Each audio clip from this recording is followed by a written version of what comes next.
আসসালামু আলাইকুম রহমতুল্লাহ।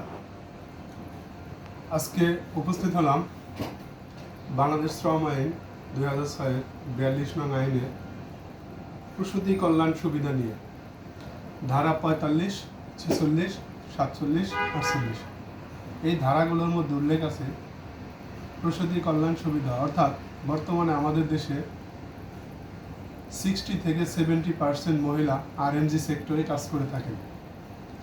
এই মহিলাদের আরএনজি সেক্টরে কাজ করার ফলে তারা রাত দিন অনেক পরিশ্রম করে।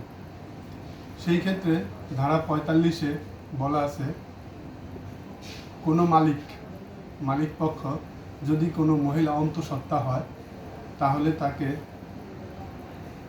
ইডিডি অর্থাৎ এক্সপেক্টেড ডেলিভারি ডেট, এই এক্সপেক্টেড ডেলিভারি ডেট অর্থাৎ সম্ভাব্য বাচ্চা প্রদানের ডেলিভারি হওয়ার সময়, এই সময়ের পূর্বে 60 দিন এবং পরে 60 দিন কোনো মালিকপক্ষ তাকে দিয়ে কোনো কাজ করাতে পারবে না, তাকে সম্পূর্ণ ছুটি দিতে হবে। শুধুমাত্র ছুটি নয়, এই ছুটির অধীনে তাকে বেতন দিতে হবে, সম্পূর্ণ বেতন পরিশোধ করতে হবে। বাংলাদেশ শ্রম আইনের 2004-42 নং আইনের সর্বশেষ সংশোধনী 22 সালে বলা আছে কোনো মহিলা শ্রমিককে তার পাওনা প্রসূতিকালীন সুবিধা দেওয়ার ক্ষেত্রে যে মাসে সে এই সুবিধা প্রাপ্ত হবে সেই মাসের গ্রস স্যালারিকে 26 দিয়ে ভাগ করে একদিনের স্যালারি বের করতে হবে। সেই একদিনের স্যালারিকে এই পাশে 60 দিন, ওই পাশে 60 দিন, 60 দিয়ে গুণ করতে হবে, তাহলেই সে তার প্রাপ্য বেতন পাবে। এখন আমরা বলতে পারি যে প্রসূতিকালীন সুবিধা আসলে কে পাবে এবং কে পাবে না। ওই মহিলা পাবে যার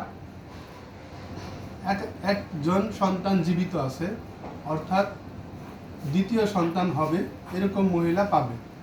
কে পাবে না? যার 2 জন সন্তান জীবিত আছে সে এই সুবিধা পাবে না। তাহলে সে কি পাবে? তাহলে সে ছুটি